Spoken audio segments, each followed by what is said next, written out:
Steve Payne throws out what's left of his fire-gutted home. But he can't throw out a memory that will burn in his mind for a long, long time.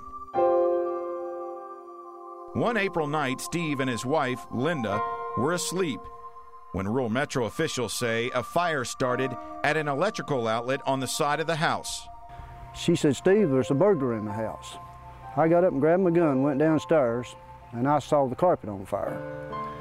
It was coming out of the door at the end of the house. I went back to get some water to put on the carpet, and I just couldn't put it out. The blaze ripped through the walls and into the main part of the home, wiping out everything in its path. Steve's wife was nowhere to be found. I decided to go back in the house looking for my wife because she didn't follow me down. And I got in the house and back, got overcome by smoke. I was upstairs, and I finally had to get down on my knees and just crawl back out of the house. Within minutes, rural Metro firefighters found Linda uninjured on an upstairs balcony and lowered her to safety. The Paynes are not alone. While cooking is the leading cause of house fires in the United States, a study by the National Fire Protection Association says almost 21,000 home structure fires are electrical, resulting in 330 fire deaths.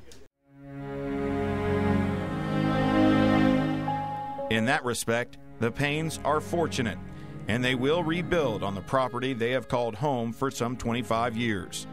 As for those rural Metro firefighters who arrived on the scene that night, they were honored by Knox County and will forever be in the hearts and minds of the Payne family. Those firemen were really heroes, though. But firefighters need your help. Things could have been much, much worse for the Paynes. WBIR and Rural Metro have teamed up to go through several different scenarios to bring you invaluable information. Think for a minute. Would you know what to do if your home caught fire? Do you have an escape plan? Do you know which route you would use? Do you know how to keep yourself safe as you made your way out? In short, if your home caught fire, do you know how to get out alive? WBIR has teamed up with Rural Metro for a demonstration that will help answer some of those questions and could help save your life. We're actually going to burn this donated house, and in a few minutes you'll see as I learn how to get out safely and see how terrifying it can be if you don't have an escape plan. First though, we're going to show you some of the most common ways house fires get started and how to prevent them. You'll see how a cookout can be dangerous if you don't know where to put the grill. We'll show you how a kitchen fire can quickly burn out of control and why it might be harder than you think to put it out. But we begin with one of the most common causes of deadly house fires. Fire truck's on point. When we opened that door, we got completely controlled by fire. The size of fire doubles in size every 2 minutes. Okay, he's about to go, Jerry. About 4,000 people die every year because they didn't do this right. I'm going to get low, stay down where it's not as hot. Larry Wilder is here with us from Rural Metro Fire Department. And Larry, how can electrical outlets be dangerous? Well, Russell, electrical fires are the leading cause of fires in the United States. And the problem that we have with these types of fires is a lot of times it can be hidden behind wall spaces that the homeowner may not see. And you have to understand that a fire that may develop behind this part of the wall can rapidly extend through the rest of the home. The situation we've created here, a little scenario, is an overloaded outlet, and we may have a fire that can start here behind the wall and extend up and rapidly spread throughout the rest of the house.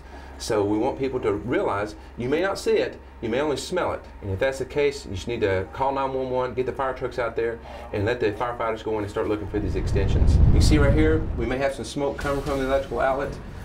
You may see it start to progress around the wall, up the outside of the wall. You can see up here in our cutaway that we've created. Now this shows the things that you're not seeing. You see fire and smoke maybe starting to develop here into this portion of the wall. Like I say, it can really quickly get up into the rest of the house. So what should we do at this point? Russell, at this point, the best thing to do is get out of the house, because there's nothing really you can do at this point right here. You can try to throw an extinguisher on it, but it may have spread to some other part of the wall that you can't see. So 911 is the best thing to do at this stage? The best thing we can do right now is to evacuate the home, alert 911, and let's get some fire help on the way. All right. Okay, Russell, you look right here, you can see that we've got a lot of smoke developing around the outlet. In our cutaway portion here, you see smoke developing up into the interior portion of the wall. Like I said, these are parts that you can't see. Okay, now we have open flame, okay? this can really, really quickly spread to the rest of the house. So what would you as firefighters do once you got on the scene? Well, your job is to get out of the house, call 911. When the firefighters arrive, let them know what you found and what part of the house that it developed in, that you originally found this. Then at that point, the firefighters can go in here, they can start taking out this wall right here and start to suppress the fire from the interior portion of it.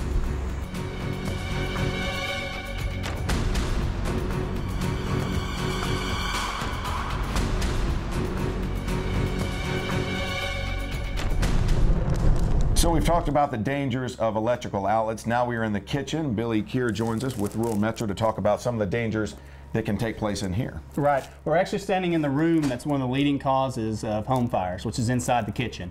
And what happens is that if you're cooking on a stovetop, you have flammable liquids in a skillet. And once it reaches a high temperature, it can actually ignite. It can also flow out of the skillet onto the elements, which can cause a larger fire. One thing that we also talk about is the flat stove tops that we have now on our stoves.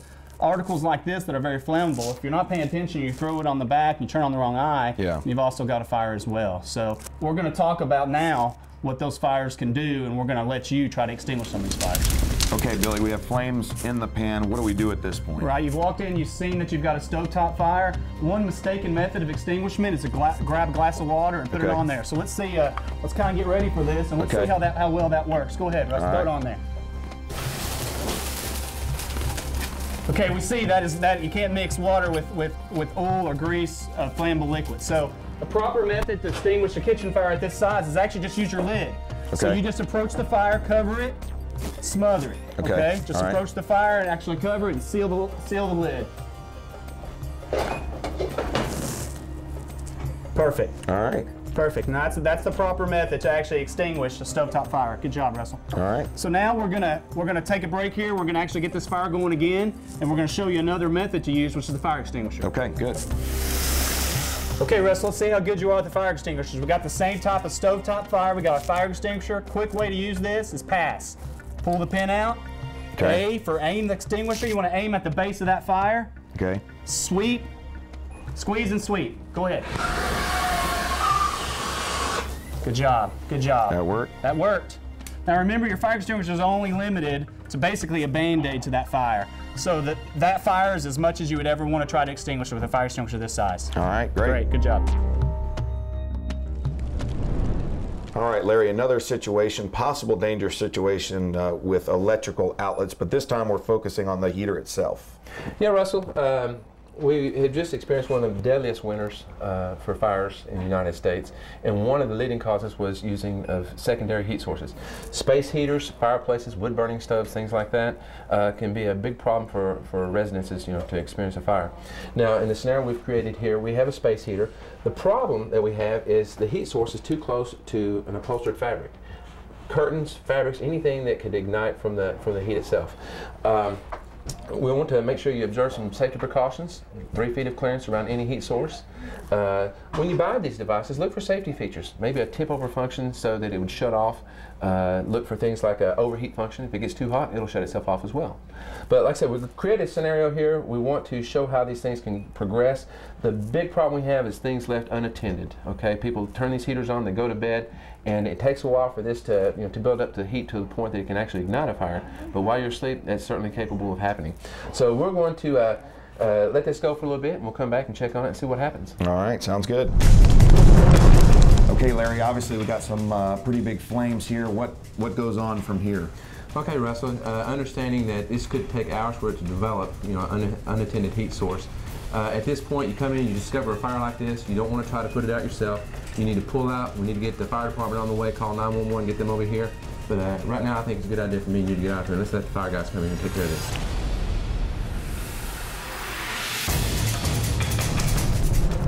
So we showed you how a fire can start while you're cooking inside the kitchen. Now we're going to talk about some of the dangers of cooking outside, Billy. Right. Grill fires actually cause about 4,000 to 6,000 structural fires a year in the United States. And one reason why we're seeing this is that people are cooking too close to the structure.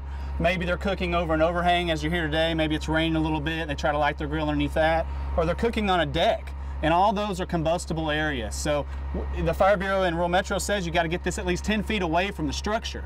The other problem is that if it's a gas grill, you don't want to fight a gas grill fire. if you have a leak in a hose that catches that on fire, that's a dangerous situation. You want to back away and call 911. Okay, and what is a mistake people make with grilling out with fires? Right. Basically, what we're holding today, this is the wrong way to stoke a barbecue fire, and we see it all the time. Someone actually approaches a fire with this. They feel like it's dying down, as this one is, and they actually want to relight the fire with lighter fluid. And we'll go ahead and show you how bad a mistake that is right now. You ready? All right. Yeah. So you can see just a couple wow, of that sprays, and that can really do some damage. And we'll show you just simply by adding lighter fluid to something like this, the dangers of someone actually approaching that and actually being burned. And in a little while, we'll actually see this work its way up in that overhang. And the wind can really play a factor. Oh, sure. You saw how that fire just came right on top of us. Okay, you can see the fire has now gone to the overhang, and at this point, Billy, what do you do? Right, at this point, it's call 911 and activate the fire department immediately. There's no sense to even try to extinguish a fire like this. What happens is if this fire goes unintended and you go inside and you get distracted and you had actually fire that was progressing too close to combustible, within minutes this fire is actually going to travel into the attic space, and this is going to be a full house fire. So this is what can happen if you leave a grill unattended for a while. Exactly. If you walk away from a grill while you're cooking, this is exactly what could happen.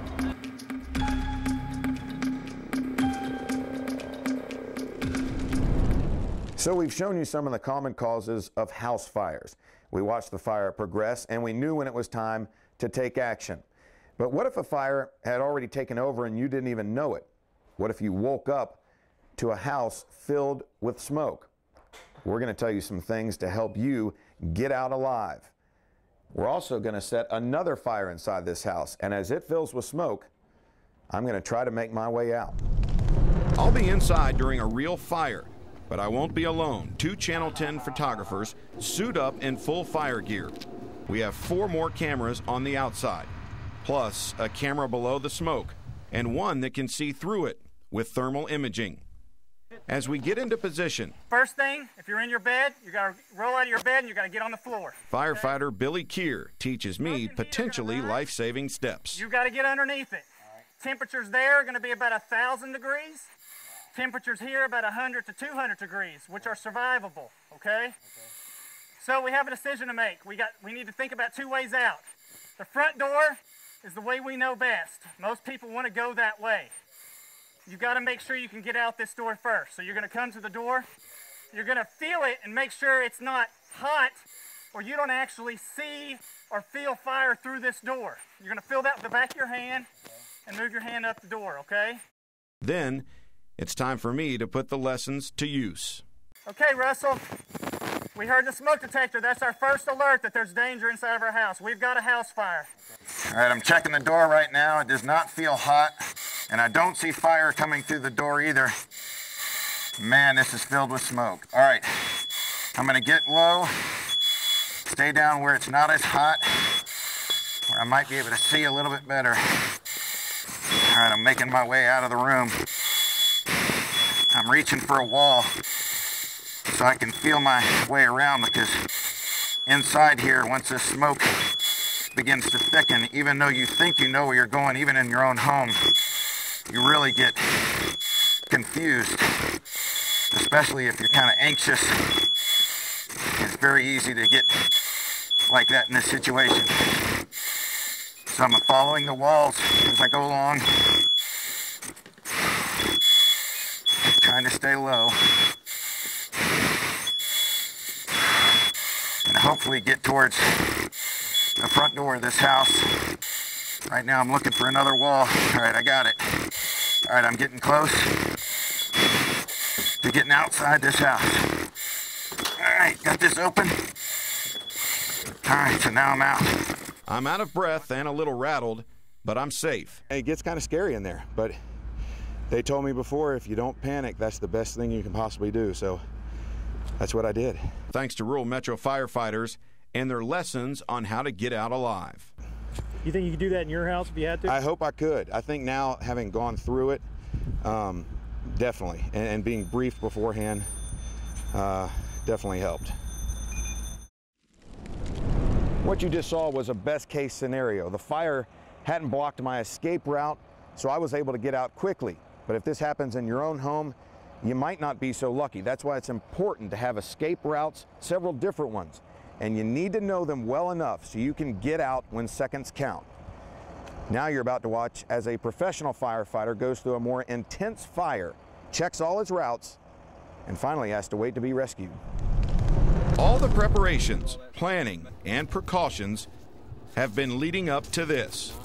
The flames will run their entire course, and a camera inside will send pictures until the fire consumes it as well. We're going to take you through some terrifying moments that could happen at your home to make sure you know how to get out alive. Once you call for help, these firefighters can be on their way in seconds, but it's what you do in the minutes that follow can be the difference between life and death. Now we're going to watch as a professional firefighter does what he has to do to buy himself valuable time, and watch as his colleagues move in for the rescue. Even as firefighters arrive at the call, they're already planning their first steps. Battalion Chief Rick Harrell walks us through. We're going to go ahead and get a hose line deployed to where they think they're going to make their entry. They're going to give a good report to the next in engine company. They're going to do a walk around to secure all utilities and also try to find the seat of the fire and, more importantly, where that victim might be. Inside, firefighter Billy Keir is weighing his best chances for survival. In this scenario, I have no early detection, which means this fire is growing rapidly behind this door. I've got about 2 minutes to get out of this structure right now before fire consumes this whole structure. I'm going to show you now why this would be a bad decision to go this way. As you can see, this fire in this room is actively burning. If I try to go this way in just a couple of seconds, there's no way I can survive this fire. Without this mask, I would have already sucked in hot toxic gas and I would have never made it. We're going to have to shut this door and go the second way out. I'm going to use whatever we got to barricade to buy me some time. Now I've got to look for the second way out. That's going to be a window. And remember, in your house, you're going to have to check these windows to make sure they work. If you're elderly or you're a child, you're going to have a hard time opening a window. Make sure these windows are easily to open, because this is going to be my only way out. So we're going to completely try to remove that window, and we're going to bring that victim right out of that window with assistance. All right, I'm trying to get out of this building. I need help right now. Back up. Back up away from the window. I'm in trouble. This is my only way out. Let the fire out. Let the fire out. Without that help, I would have never made it. The fire was actively moving its way into that room. If you can see right now, when we opened that door, we got completely controlled by fire. We'd have never made it. That's how important it is to have a plan.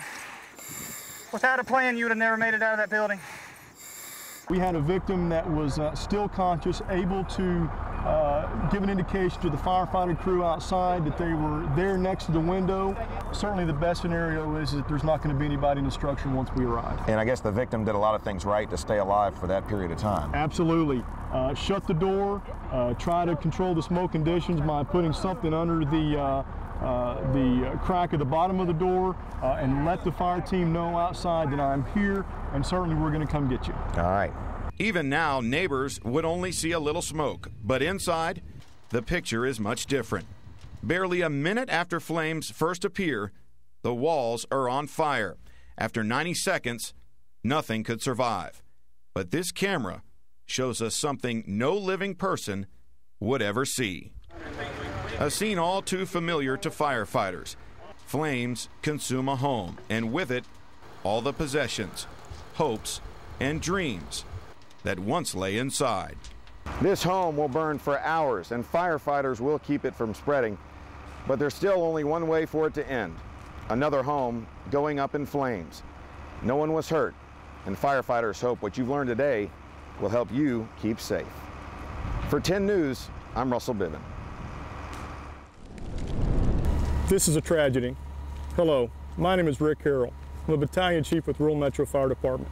In the video today, you've learned how fires start, how to prevent fires, and most importantly, how to get out if a fire happens in your house.